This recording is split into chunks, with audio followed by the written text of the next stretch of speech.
Hello and welcome to a player's guide to role-playing. I'm the Dread Pirate and this is how to be a better player. This video is a sort of a series overview.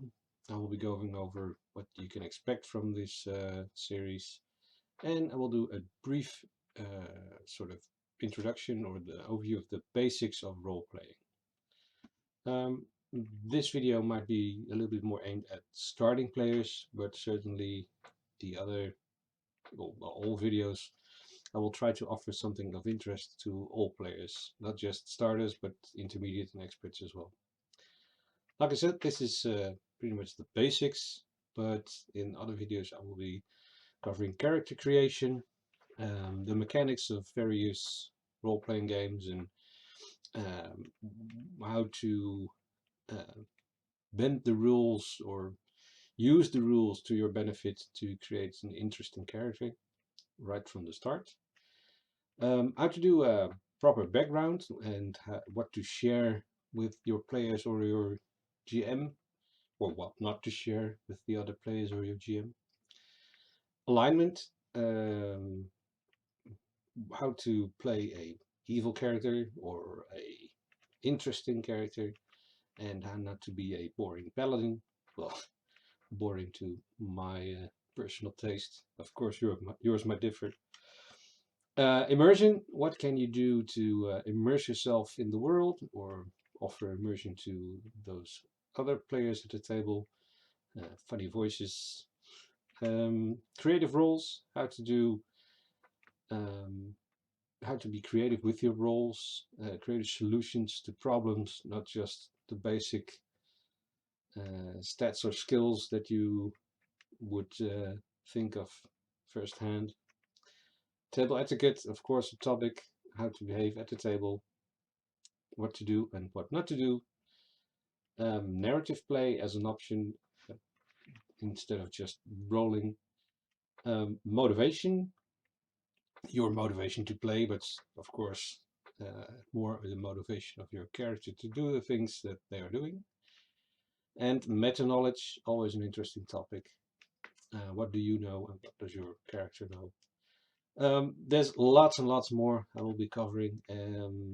Any suggestions in the comments will probably also make it into a video. So don't be shy and comment on what you would like to see. Um, like I said, this is a player's guide. There's lots and lots of videos out there on how to be a good GM, but not so much about how to be a better player. So I thought that would be an interesting angle. And like I said, this is the basics. So let's get cracking. Um, if you've heard about role-playing games, you've probably heard about Dungeons and Dragons. It's earned that place as the most well-known and most popular role-playing game, I think. It's a pretty good game. It's set in a fantasy setting and you're killing all kinds of monsters and dragons and demons and finding treasure and avoiding traps and picking locks and casting magic. It's an action-packed adventure game. It's certainly not the only role-playing game, and there's certainly alternatives. In the fantasy range, of course, one of my favorites, Warhammer Fantasy Roleplay, also a fantasy setting. Um, it's more grimdark, for sure, and you're not really a hero, you're just a nobody. Maybe you can be a hero if you try really hard, but you'll probably die before that. It's a fun game. Of course, there's all kinds of other games. If you like vampires, there's Vampire the Masquerade, um, or Call of Cthulhu. If you like horror games, you're an investigator and investigating supernatural sightings and things. A really interesting game. Um, or science fiction, good old Star Wars, or Warhammer 40k, the science fiction variant of Warhammer. Um, Also very fun. But if you want to try something different, there's Legend of the Five Rings, a sort of Asian fantasy setting.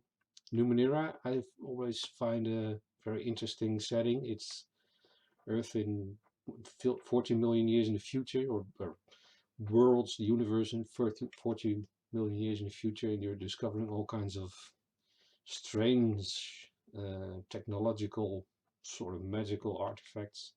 Interesting game. Of course, the Stranger Things television series spawned a whole bunch of mystery games revolving around a bunch of kids, 80s like, Stephen King like, fun games to play.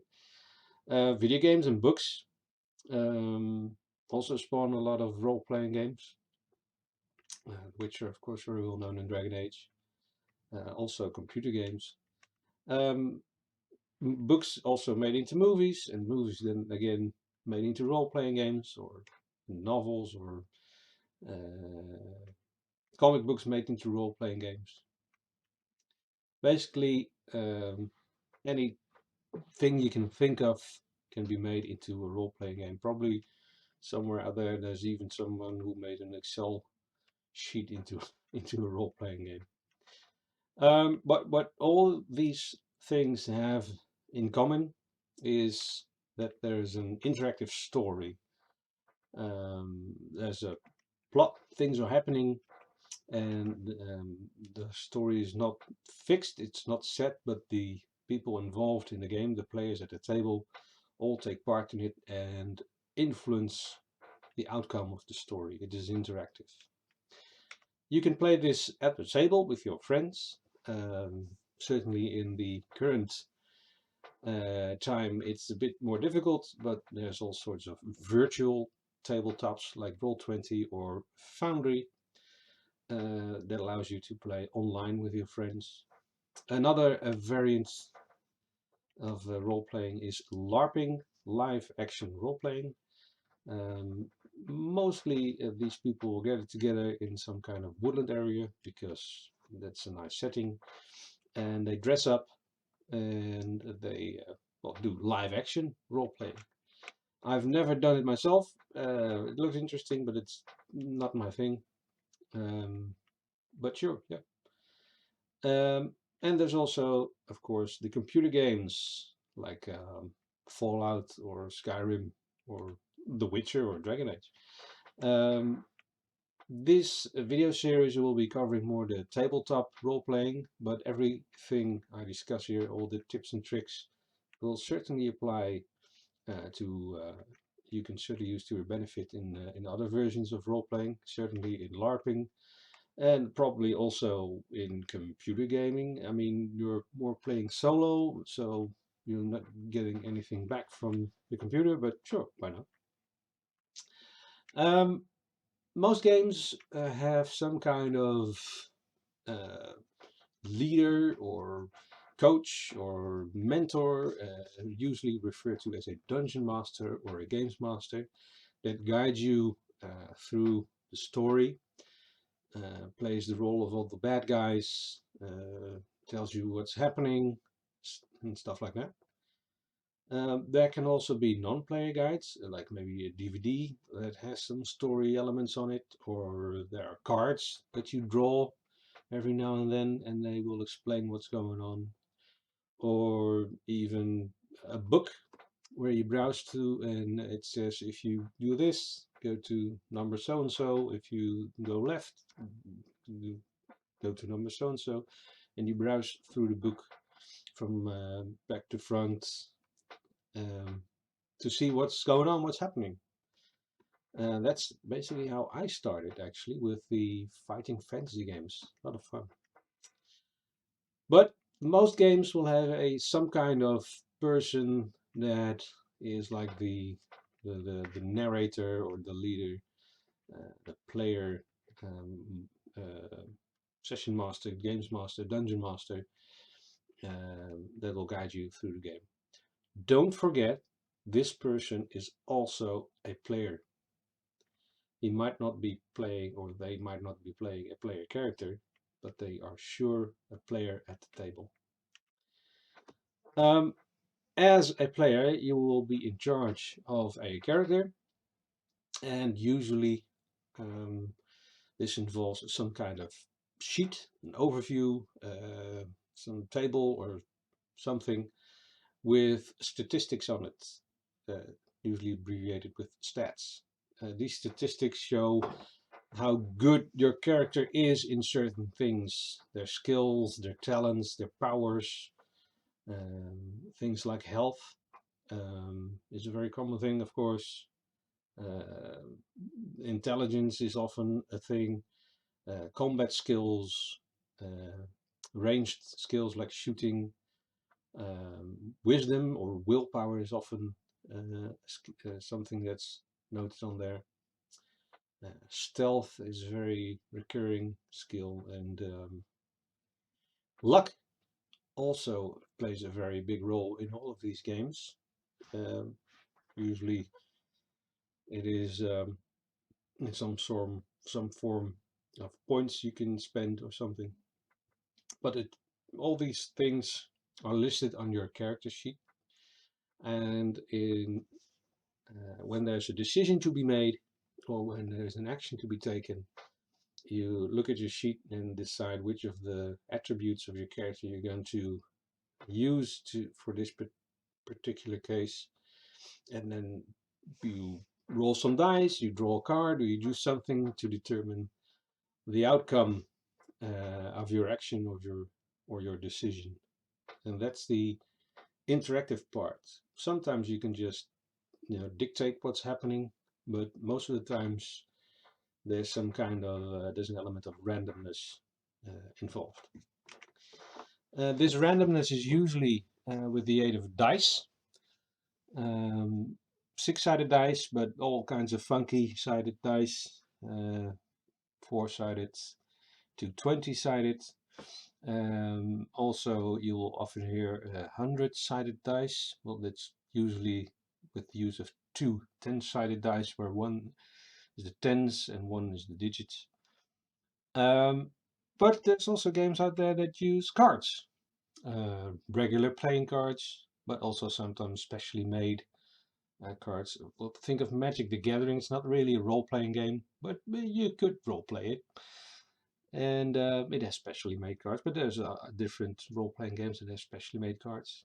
There's also games that use runes or other runic-like tokens or things you throw. These are feathered runes. And there's even games that use a Jenga tower to determine outcome of certain things. It's called Dread. Check it out, it's a fun game. So yeah, there's a plethora of games out there with different varying rules and such. And yeah, basically just browse it, see what you like. What kind of setting do you like? Do you like fantasy? Do you like science fiction? Do you like horror? Do you like something more contemporary or medieval or whatever? There's pretty much anything, something for anyone. Yeah, well, that's basically it for the basics. If you're interested in seeing actual play, you can find me on the Roll Corruption channel on YouTube, where a bunch of dudes play Warhammer Fantasy on the with the expert GM Hydra, Airsick Hydra. Yeah, come check it out. It's fun. Don't forget to like and subscribe, and I will catch you in another video. Bye bye!